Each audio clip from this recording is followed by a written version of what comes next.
En algunos momentos en mi familia nos reunimos para ver las fotografías de cada uno de nosotros.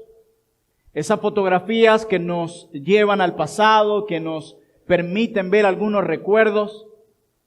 Y en un momento mis padres me contaban que mi sobrino Juan David, quien tiene tan solo unos 8 años, él estaba viendo el álbum de fotografía y en ese álbum de fotografías se encontraba una de mis fotografías. Y Juan David y yo nos parecemos muchísimo a pesar de que tan solo es mi sobrino y algunos de ustedes lo conocen y pueden confirmar lo que acabo de decir. Y Juan David, cuando vio mi retrato en ese álbum de fotografía, él lo que dijo fue: abuela, ese soy yo. Y realmente ese no era él. Pero ¿qué llevaba a pensar a Juan David que ese retrato era su retrato? Básicamente era porque quien estaba en ese retrato tenía sus mismos rasgos, tenía sus mismas características, y eso lo llevó a decir a él: ese soy yo. Pues hoy yo en mi sermón, yo pretendo mostrarte el retrato de un creyente, y yo quisiera que a medida que yo te brindara los rasgos de ese retrato de un verdadero creyente, mi deseo y mi oración es que tú puedas decir, luego de escuchar cada uno de sus rasgos: pastor, ese soy yo. Pastor, esa soy yo. Y sin más preámbulos, quiero que me acompañen a Hebreos capítulo 10, versículos 19 al 31. Mejor dicho, vamos a leer del 19 al 26 de Hebreos 10. Así que, hermanos, teniendo libertad para entrar en el lugar santísimo, por la sangre de Jesucristo, por el camino nuevo y vivo que Él nos abrió a través del velo, esto es, de su carne, y teniendo un gran sacerdote sobre la casa de Dios, acerquémonos con corazón sincero, en plena certidumbre de fe, purificados los corazones de mala conciencia y lavados los cuerpos con agua pura. Mantengamos firme sin fluctuar la profesión de nuestra esperanza, porque fiel es el que prometió. Y considerémonos unos a otros para estimularnos al amor y a las buenas obras, no dejando de congregarnos como algunos tienen por costumbre, sino exhortándonos, y tanto más cuando veis que aquel día se acerca. Porque si pecáramos voluntariamente, después de haber recibido el conocimiento de la verdad, ya no queda más sacrificio por los pecados, sino una horrenda expectación de juicio y de hervor de fuego que ha de devorar a los adversarios. Amén. Desde el 4 hasta el 10º capítulo de Hebreos, el autor de Hebreos ha estado construyendo este caso de que Jesús es el sumo sacerdote superior. No hay otro como Jesús. Jesús es superior a todos los sacerdotes. Y no es solamente Jesús un sacerdote superior que ofrece sacrificios como lo hacían en el antiguo pacto, sino que este sumo sacerdote llamado Jesús, Él mismo es el sacrificio.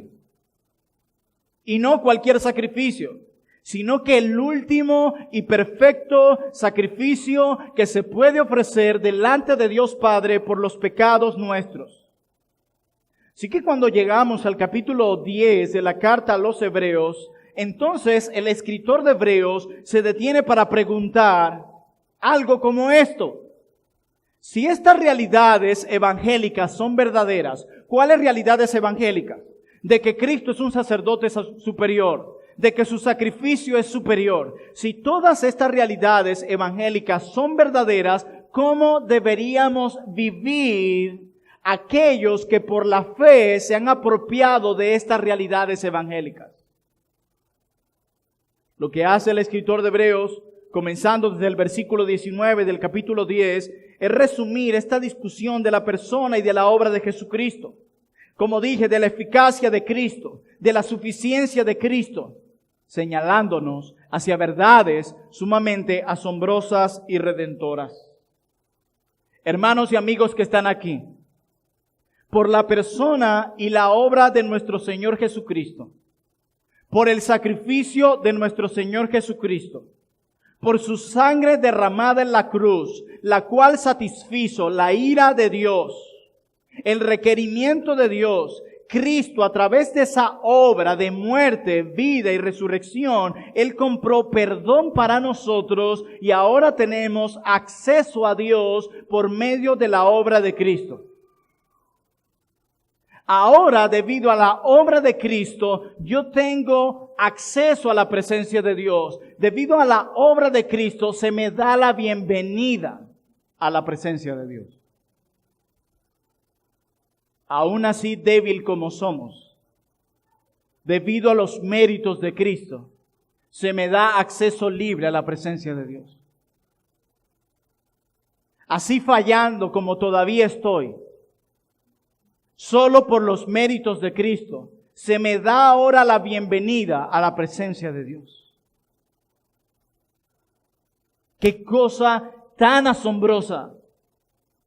Si tú entiendes la historia de la redención, desarrollada desde Génesis hasta Apocalipsis, tú comprenderás que gran parte de la historia de la redención es una historia de separación. ¿Escuchaste eso? ¿Cómo es eso? Recordemos aquel momento en el libro del Génesis, en el jardín del Edén, cuando Adán y Eva son expulsados del jardín, lugar donde disfrutaban de la presencia de Dios, y son expulsados de la presencia de Dios debido a su pecado. Por otro lado, qué momento tan horrible, ese momento de miedo cuando Dios muestra su presencia en el monte Sinaí y se les dice a los israelitas que no se acerquen al monte, que no toquen el monte para que no mueran. La historia de la redención es una historia de separación de la presencia de Dios. ¿O qué hablar del tabernáculo, donde habitaba la gloria de la Shekinah de Dios? Y se puede ver la separación allí de la gente, de la gloria de Dios, en el santo de los santos, donde a través del sumo sacerdote, o mejor dicho, donde solamente el sumo sacerdote podía entrar a la presencia de Dios, más nadie podía entrar a la presencia de Dios, de lo contrario serían destruidos. La historia de la redención es una historia de separación. El hombre no podía acercarse libremente a la presencia de Dios. Y si lo hacían sin estar calificados, serían destruidos. Pero qué cosa tan asombrosa, que ahora por la obra de Cristo, que ahora por el trabajo de Cristo, ahora soy bienvenido, bienvenida a la presencia de Dios. Dios ahora me acoge, Dios ahora me escucha. No solo eso, ahora Dios se preocupa por mí. Ahora Dios me invita y tiene comunión conmigo. Ya no es una historia de separación, sino de cercanía. Y vaya qué cercanía. Nunca podríamos haber logrado este acercamiento con Dios por nuestros propios méritos. El cuerpo roto de Cristo en la cruz es la cortina que me abre el camino hacia la presencia de Dios. Y ese es un énfasis constante en la carta a los Hebreos. Hermanos y amigos, no nos conformemos con una vida cristiana a distancias de Dios. La vida cristiana consiste en cercanía con Dios. Miren, yo tengo tanto miedo por mí y por ti, que nos acostumbremos tanto a estas cosas, que perdemos el sentido asombroso de la verdad que acabamos de considerar. Yo a veces temo y tiemblo en pensar de que hemos repetido tanto que tenemos acceso libre a la presencia de Dios, que Dios manifiesta su presencia en todo lugar, que Dios está aquí. Y yo tengo miedo por mí y por ti de que de tanto mencionar esto tú hayas perdido el sentido de lo asombroso y de lo real que es esta verdad de que el hombre pecador que merecía la ira de Dios, ahora por los méritos de Cristo, se puede acercar a Dios y disfrutar de los privilegios de ser un hijo del Creador del cielo y de la tierra. Ahora yo puedo caminar en la presencia de un Dios santo sin ser destruido. Y eso es en base a la justicia de Cristo. Él me recibe allí en su presencia. Ahora Dios me envuelve en sus brazos de amor y todo esto por lo que Cristo ha hecho. Ahora solamente en sus brazos me siento seguro. Hermanos, Dios no es un pensamiento distante, sino una realidad cercana. Nuestro Dios es un Dios que se acerca y al que podemos acercarnos confiadamente. Él nos escucha. Pero hay una segunda cosa allí en el verso 21 del texto de Hebreos 10. Dice, y teniendo un gran sumo sacerdote sobre la casa de Dios. Ahora yo no solamente tengo acceso a la presencia de Dios, sino que tengo un defensor ante Dios y ese defensor se llama Jesucristo, es mi abogado. Aquellos que no son cristianos no tienen quien los defienda delante de Dios. El creyente tiene un abogado. Y vaya qué abogado. Es el que cumplió la ley perfectamente y es el hijo del juez. Y este abogado nunca ha perdido un caso. Jesús ha ascendido a los cielos y ahora se sienta a la derecha de Dios Padre y está allí todos los días hablando con el Dios Padre para mi beneficio. La razón por la que tú has llegado hasta aquí en la carrera de la fe es porque Cristo no ha dejado de interceder por ti ni un solo día. Cristo argumenta mi caso, pero no en las bases de los méritos de algo que yo haya hecho, sino que Cristo defiende mi caso en base a sus propios méritos. Y me encanta la forma en cómo lo habla el escritor de Hebreos en el capítulo 4. Vamos allá al capítulo 4 sin perder de vista Hebreos 10.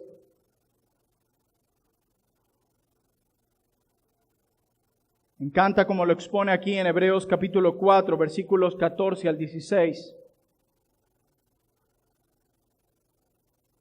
Dice lo siguiente.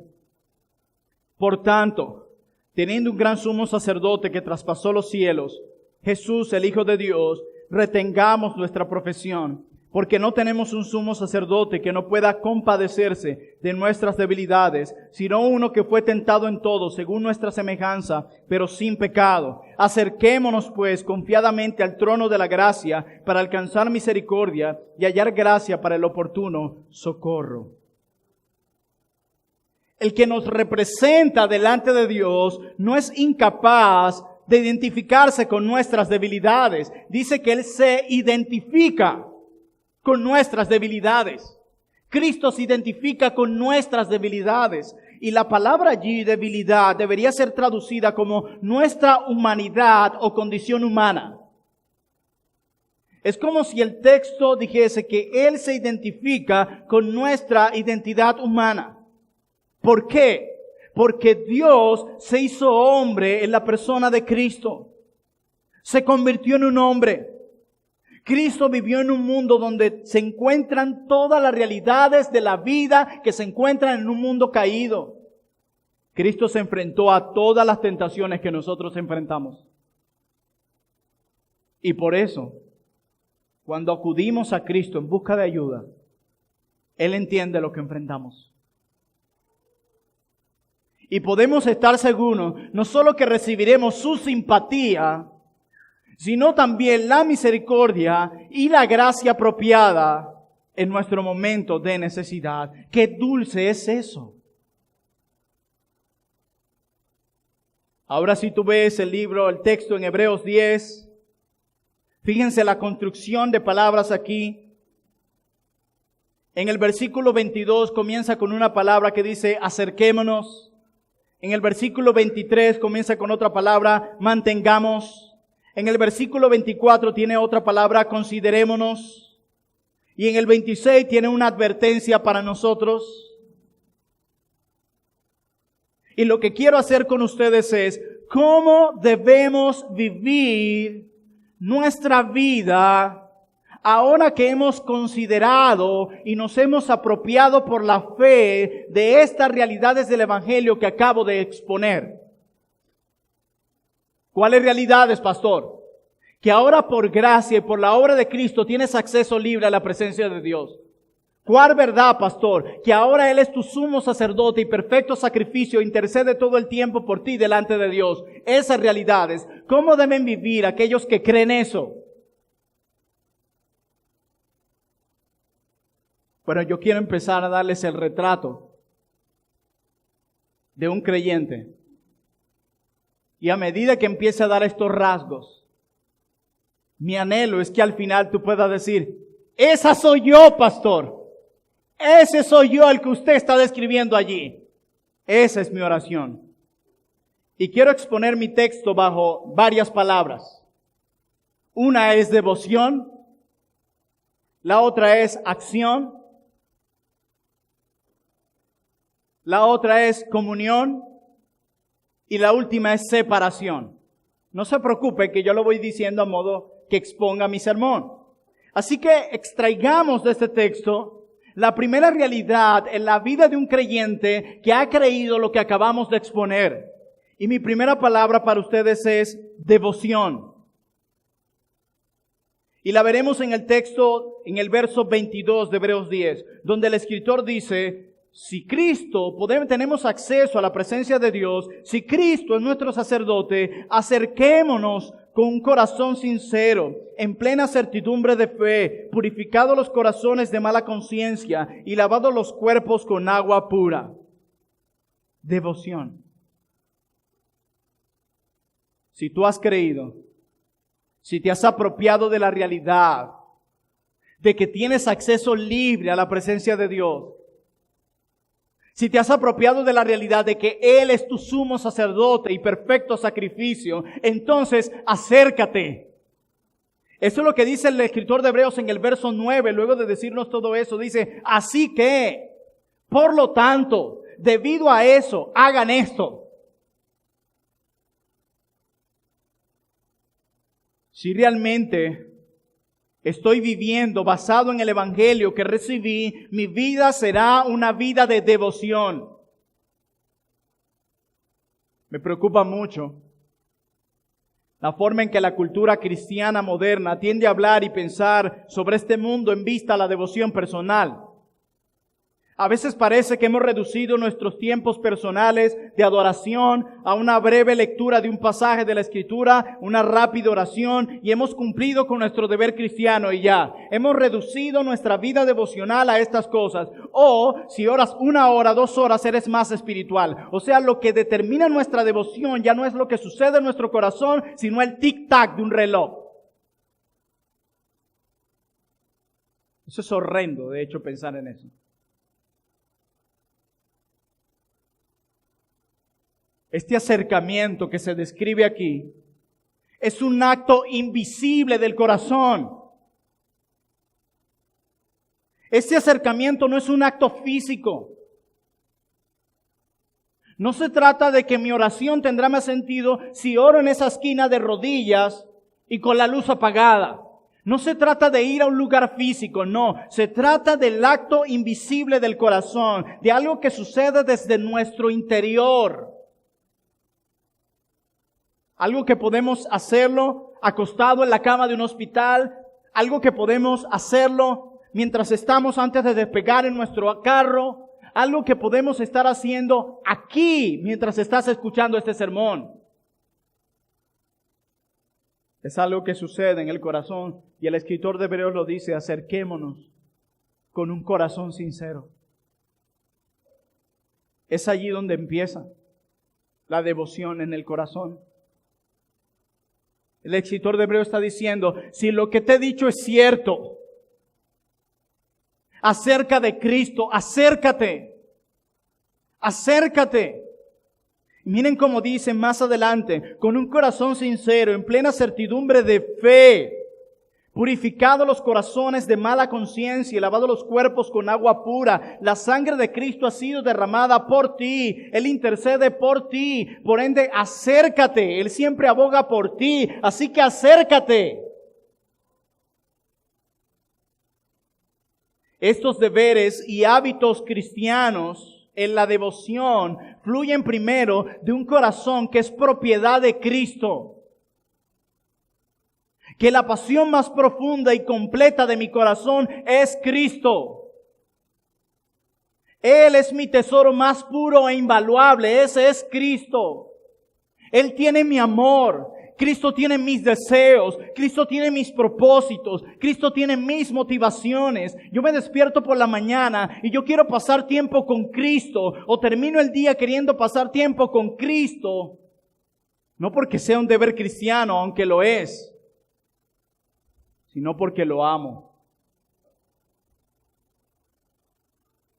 Él posee y gobierna mi corazón. Yo lo amo. Yo quiero hablar con Él.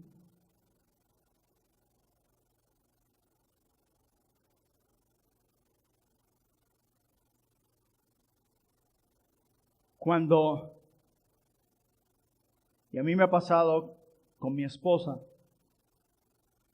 cuando hay momentos en que no quiero hablar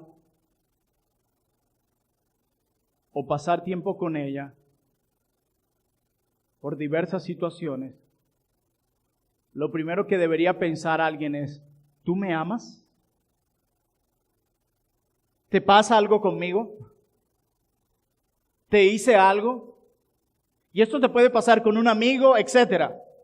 Porque entendemos que cuando alguien nos ama, quiere pasar tiempo con nosotros, hablar con nosotros, tener comunión con nosotros.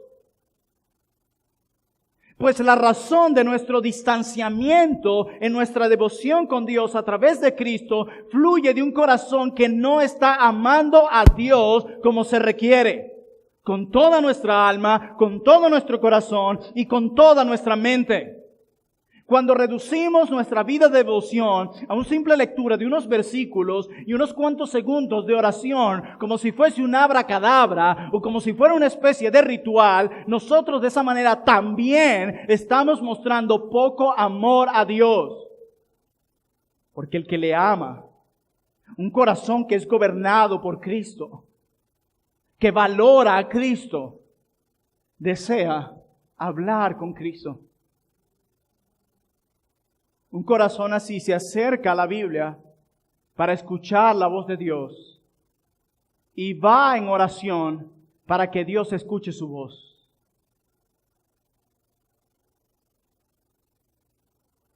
Y como a veces nuestra conciencia nos acusa, el escritor de Hebreos dice, acérquense con los corazones purificados de mala conciencia y lavados los cuerpos con agua pura. Él pagó por nuestros pecados. Y muchas veces no nos acercamos y decimos, pastor, a mí me cuesta ir a oración porque mi conciencia me acusa de mis pecados. Pues ese texto nos dice que nosotros por medio de la fe podemos decir, este pecado que he cometido me entristece. Este pecado ha ofendido a mi Creador. Este pecado ha hecho daño a otras personas. Este pecado ha cargado mi conciencia y merezco las consecuencias de él. Pero yo tengo un Salvador que derramó su sangre por mí para limpiar mi conciencia. Y de esa manera, mi conciencia, yo le puedo decir, conciencia, ten paz y acerquémonos. Pastor, pero es que a veces no siento gozo al orar. Pues acércate a la presencia de Dios porque ahí hay plenitud de gozo. Acércate. Acércate.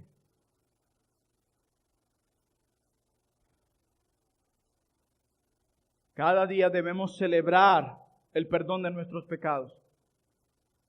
Cada día debemos proclamar nuestra profunda necesidad de Cristo. Y la devoción es un medio de eso. Por eso el escritor de Hebreos a lo largo de toda su carta nos da razones para acercarnos. Nos dice cómo debemos acercarnos, por qué debemos acercarnos.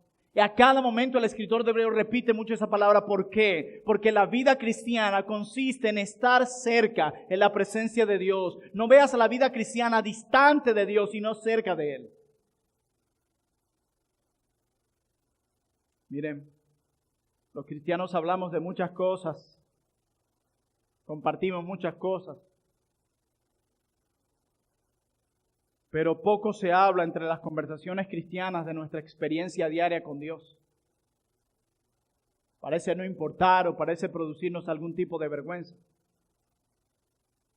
Hablar de aquello que Dios nos ha mostrado cada día que nos hemos acercado a su presencia.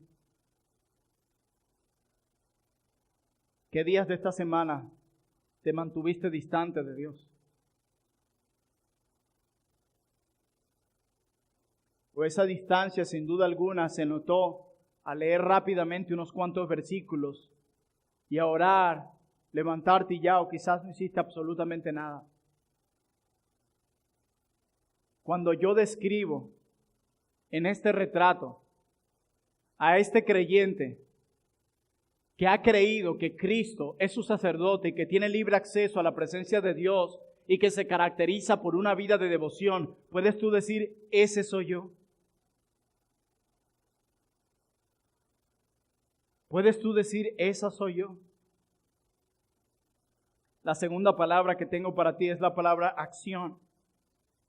No solo tenemos devoción en este retrato, sino acción. Y la encontramos en el verso 23 de Hebreos 10. Mantengamos firme sin fluctuar la profesión de nuestra esperanza, porque fiel es el que prometió. Y usted dirá, bueno, Pastor Plinio, ¿por qué usas la palabra acción? Esto habla de aferrarse a nuestra profesión de fe. Bueno, debemos entender que la confesión de nuestra fe nunca es solo algo que haces en tu cerebro.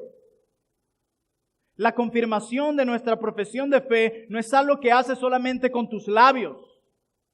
Si alguien posee la fe verdadera, lo demostrará con su estilo de vida. Si alguien posee la fe verdadera, lo demostrará por su estilo de vida. Por eso dice el escritor de Hebreos, mantengamos firme la confesión de nuestra esperanza sin vacilar. Y aquí está la clave, porque el que prometió es fiel. Miren, yo hago lo que hago, mis deberes cristianos, no porque las cosas sean fáciles para mí. Las cosas no siempre son fáciles, ni en la vida de un pastor, ni en la vida de un creyente común y corriente. La vida es difícil. El mundo en el que vivimos es hostil. El dolor parece ser la regla y la tranquilidad lo anormal. Ese es el mundo en el que vivimos. Pero no son las circunstancias fáciles o difíciles las que me llevan a mí en accionar en mis deberes cristianos. No es el hecho de que mis finanzas estén hablando bien o mal las que me deben andar a mí en obediencia en mis deberes cristianos. Hago lo que hago con mis deberes cristianos por una razón, porque Jesús ha prometido algo y Jesús es fiel y yo lo creo, como dice el texto. Mantengamos firmes sin fluctuar la profesión de nuestra esperanza. ¿Por qué razón? Porque fiel es el que prometió. Mi obediencia a Dios no está basado en mis circunstancias o lo que mi esposa haga para motivarme a obedecer o no, o lo que mi esposo haga para motivarme a obedecer o no. Parte de lo que Cristo es fiel. Dios ha hecho promesas a su pueblo, muchas promesas. Y Él cumple sus promesas, amén. Por lo tanto, debemos aferrarnos a esas promesas y confiar en aquel futuro que Dios controla. Lo que está diciendo el escritor de Hebreos es que la motivación para mi obediencia parte de lo que Dios es y de lo que Él ha prometido. Y Él es fiel. Tal vez es una lucha en un área privada de tu pecado y has hecho compromisos personales de reforma una y otra vez, y has caído una vez más. Parece que entre más reformas me hago de no pecar, parece que lo hago más. Y la pregunta que nos hacemos es, ¿vale la pena seguir luchando? ¿Es cierto lo que dice el Evangelio?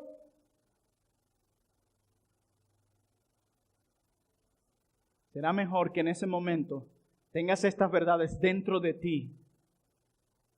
Será mejor. Mi hermano, mi hermana, aunque han habido 1000 fracasos en tu vida, en tu lucha con tus pecados, tú debes levantarte cada mañana, resistir este mal por una razón, porque Jesús es fiel. Acción. Acción. Cuando me oyes describir esto, dices, esa soy yo, pastor. Esa soy yo, pastor. Que sin importar las circunstancias de la vida, lo que me esté pasando, yo me esfuerzo en obedecer a mi Dios, en dependencia de su gracia, porque Él es fiel y yo creo sus promesas, y sus promesas son las que le brindan fuerza a mi esperanza. ¿Puedes decir, ese soy yo? ¿Ese es mi retrato? Tercera palabra, comunión. Verso 24, y considerémonos unos a otros para estimularnos al amor y a las buenas obras, no dejando de congregarnos como algunos tienen por costumbre, sino exhortándonos y tanto más cuando veis que aquel día se acerca.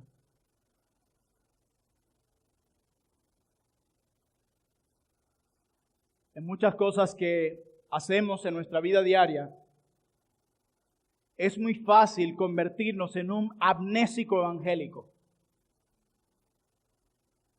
Qué fácil es olvidar lo que Cristo hizo por mí. Qué fácil es olvidar que hay promesas en la Biblia que son reales para ti.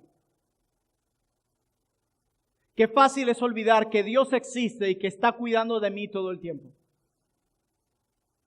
Qué fácil es olvidar que ya no vivo yo, sino que Cristo vive en mí. Y del hecho de que Cristo vive en mí, ahora tengo una nueva identidad y por lo tanto el poder para obedecer todo lo que Dios me manda. Qué fácil es olvidar eso. Qué fácil es olvidar que Cristo satisface y es más superior que todas las cosas. Por eso, como es tan fácil olvidar para nosotros, por esa razón necesitamos a la iglesia. Para que juntos nos recordemos estas verdades que solemos olvidar fácilmente. Tu caminata con Dios, decía Paul Tripp, es un proyecto comunitario. Nadie puede crecer aislado de la iglesia local. Nadie puede avanzar en la carrera de la fe aislado de la iglesia local. La iglesia local no es una opción, es un mandato obligatorio para todo aquel que profesa la fe cristiana. Para el incrédulo no es ni siquiera una opción, para ti es un mandato.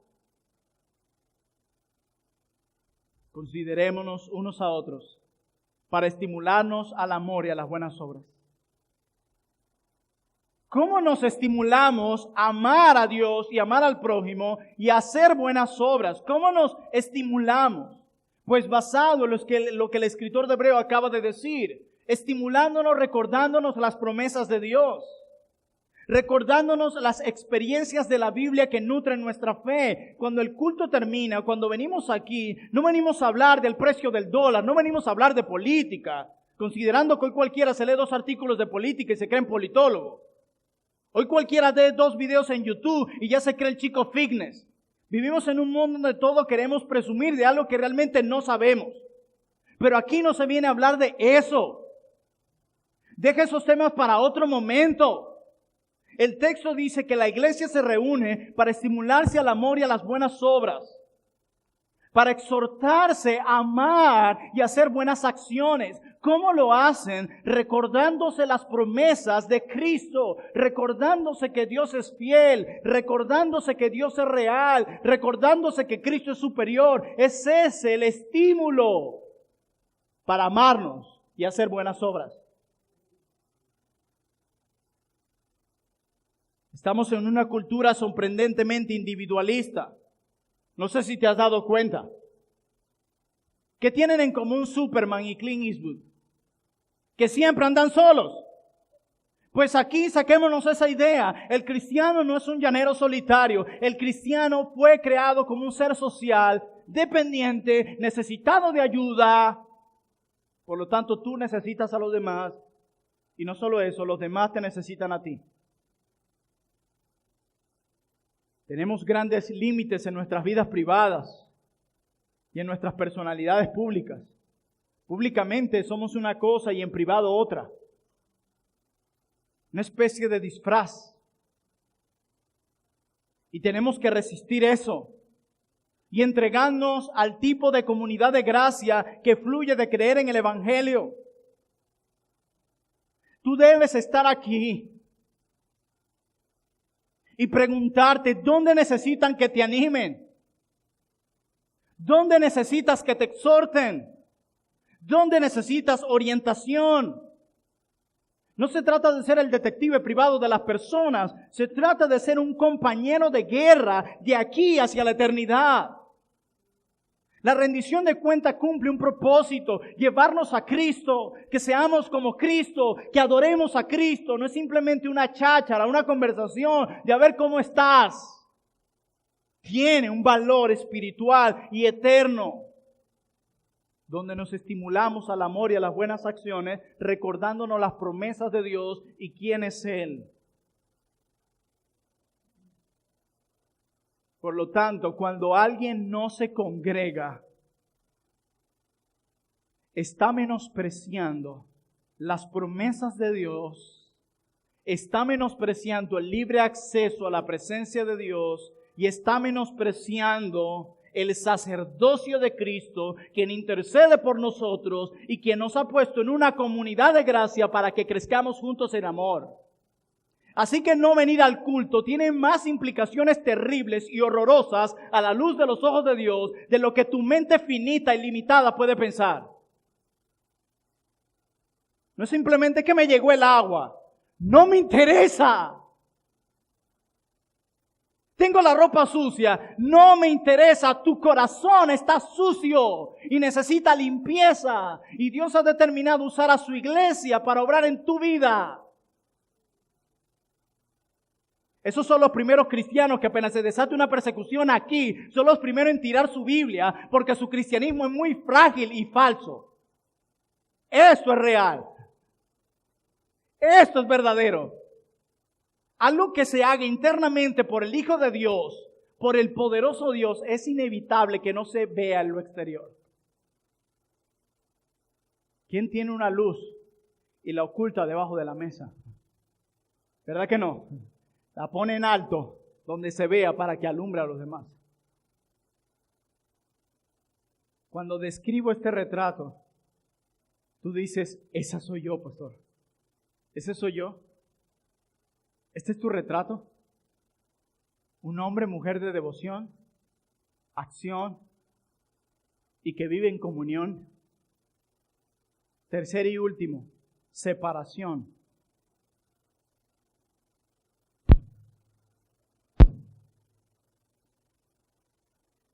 Porque si pecaremos voluntariamente, después de haber recibido el conocimiento de la verdad, ya no queda más sacrificio por los pecados, sino una horrenda expectación de juicio y de hervor de fuego que ha de devorar a los adversarios. Alguien que realmente ha creído que tiene libre acceso a la presencia de Dios, que está siendo santificado por Dios, que Cristo es su sacerdote, se tomará muy en serio el pecado, porque esto un día lo separará eternamente de Dios. ¿Y saben qué es lo más tremendo de esto? Que este pasaje describe la apostasía y viene después de exhortarnos a permanecer en comunión unos con otros. ¿Qué está queriendo decir el escritor? Que una de las cosas que nos puede acercar a terminar apostatando de la fe es cuando abandonamos la comunión con la iglesia local. El camino que te espera es la apostasía.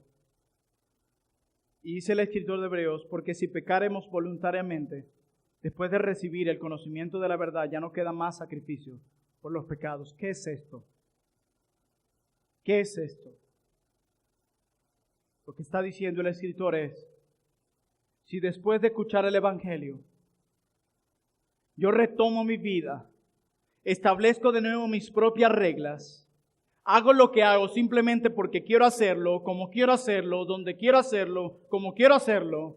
Si me convierto en el propio gobernante de mi vida, estoy rechazando la gracia del Señor Jesucristo y estoy rechazando el poder de salvación de Cristo y no hay esperanza de perdón para mí porque Cristo es el único lugar donde puedo encontrar perdón y yo me he alejado de Él. El pecado es rechazar el gobierno de Dios en nuestras vidas, es anarquía. El pecado es rechazar la gracia de Cristo en mi vida y elegir gobernar mi propia vida. Y dice el texto que aquellos que hagan esto solo les espera una horrenda expectación de juicio. Y algunos hoy dicen, Dios es amor, Él no es ira. Yo no creo que el Dios de la Biblia vaya a castigar a nadie.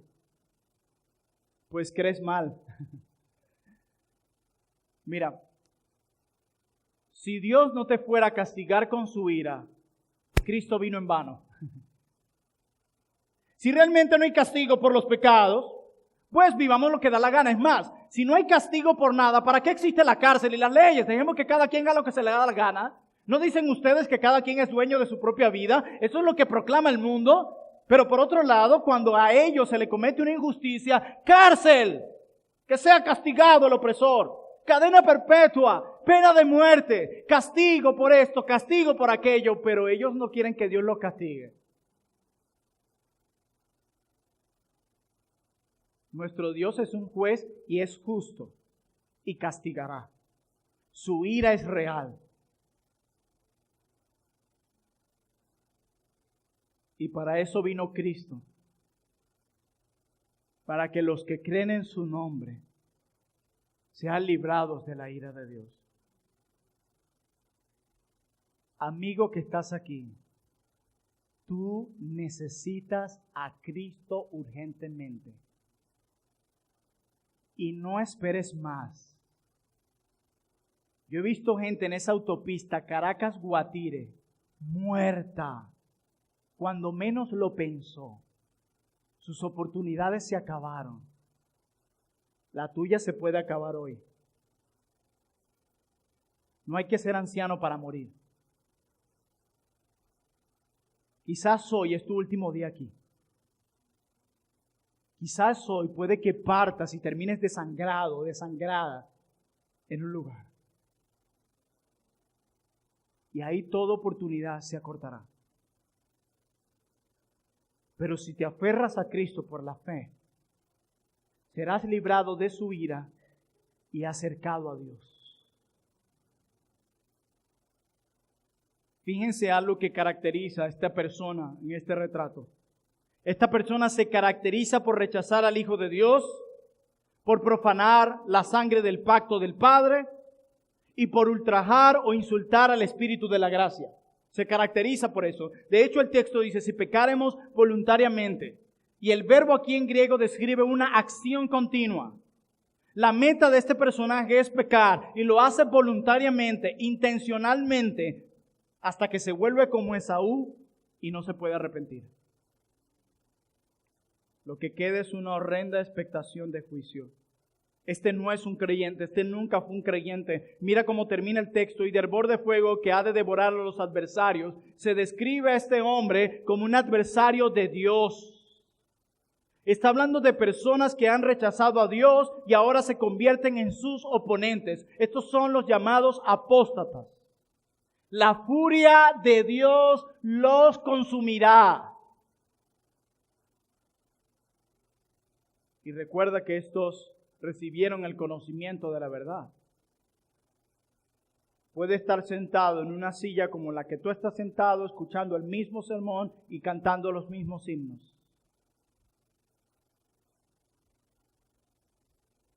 Concluyo. Ahora tenemos un problema todos nosotros y necesitamos reconocerlo ya. Vivimos en una cultura que hace mucho tiempo dejó de ver el pecado como algo serio. Creemos que el pecado es divertido. Créeme, en el infierno no pensarás eso, te lo aseguro. Creemos que el pecado es entretenido. Creemos que el pecado no es tan malo después de todo como dicen estos evangélicos fanáticos. No se puede entender el evangelio si primero no se entiende que el pecado es grave. Y hay una tentación en todos nosotros de minimizar nuestro pecado. Fulano es peor que yo. Sí, yo te ofendí, pero tú me dijiste peores cosas. Nos encanta minimizar nuestro propio pecado.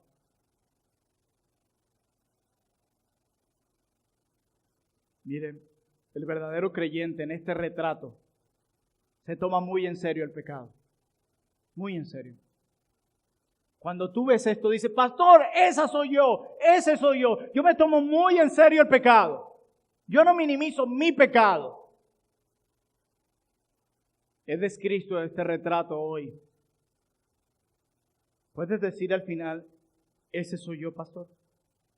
Esa soy yo.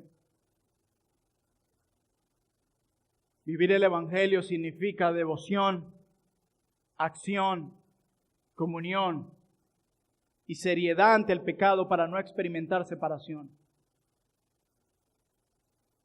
Cuando escuchas esto, ¿qué viene a tu mente?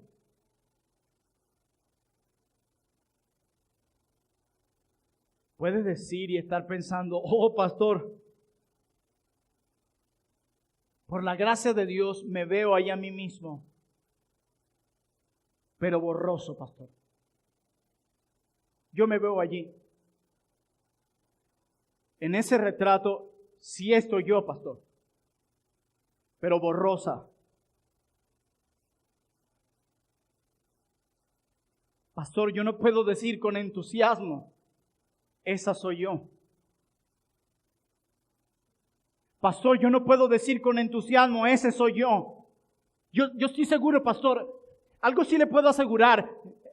En ese álbum de fotografías del retrato del creyente, es mi retrato, lo juro.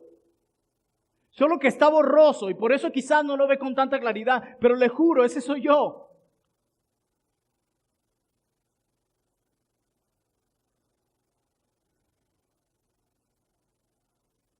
Pastor, a veces mi corazón es realmente un corazón de devoción. Sí, pastor. Hay días muy buenos en mi devoción.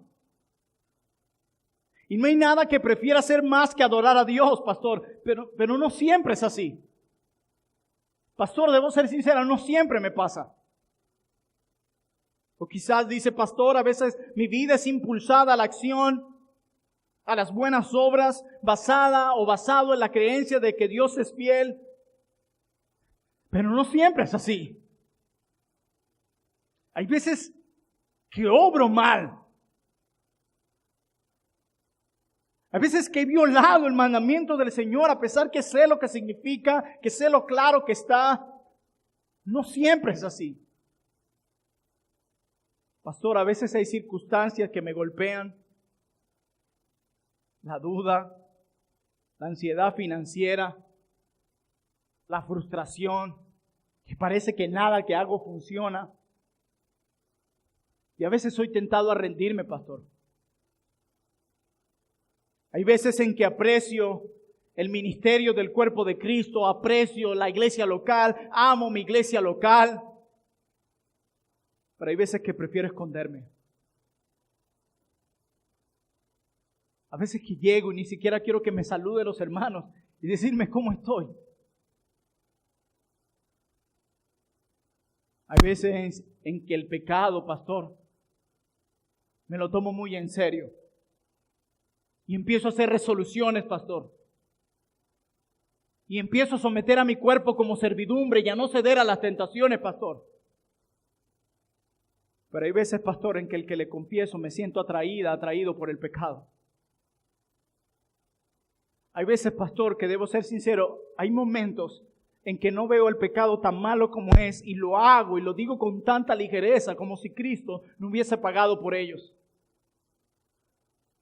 Ese es mi retrato, pastor, sí es, pero está borroso, pero le juro que soy yo.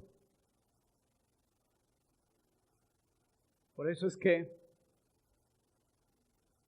oramos esta mañana y decimos gracias, gracias, gracias por la misericordia que nos has dado acceso al Padre. Por eso decimos gracias, gracias, que Cristo es nuestro sumo sacerdote que simpatiza con nuestra lucha. Necesitamos más de esa gracia para que vivamos en una devoción más profunda y consistente. Necesitamos más de esa gracia, más motivación a la acción del Evangelio. Necesitamos más gracia para poder estar más abiertos a la comunión humilde y honesta con la iglesia local. Necesitamos más gracias para que nuestros corazones sean protegidos, para que abracen la seriedad del pecado. Gracias, Señor, por tu gracia.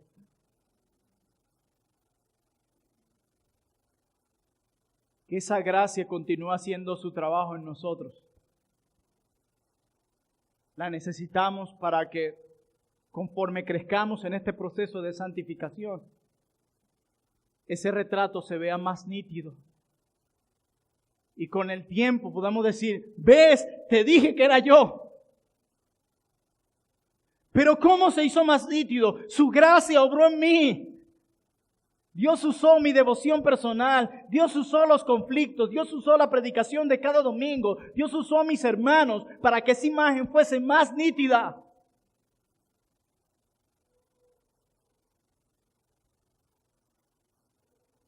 Pero ya va, esa imagen se completó. Y realmente este no eres tú. Aquí está la imagen de Cristo, dice. Así es. Porque en la salvación esa es la imagen que Él quiere formar en mí. No una versión renovada de Plinio. No, el Plinio murió con Cristo, fue crucificado con Cristo. Ahora Él vive en mí. La imagen es de otro y ese es Dios hecho hombre, haciendo morada en mí por medio de la fe. Y es esa mi motivación para llevar una vida de devoción, de acción, de comunión y de seriedad contra el pecado para no experimentar esa horrenda separación. Oremos a nuestro Dios de gracia.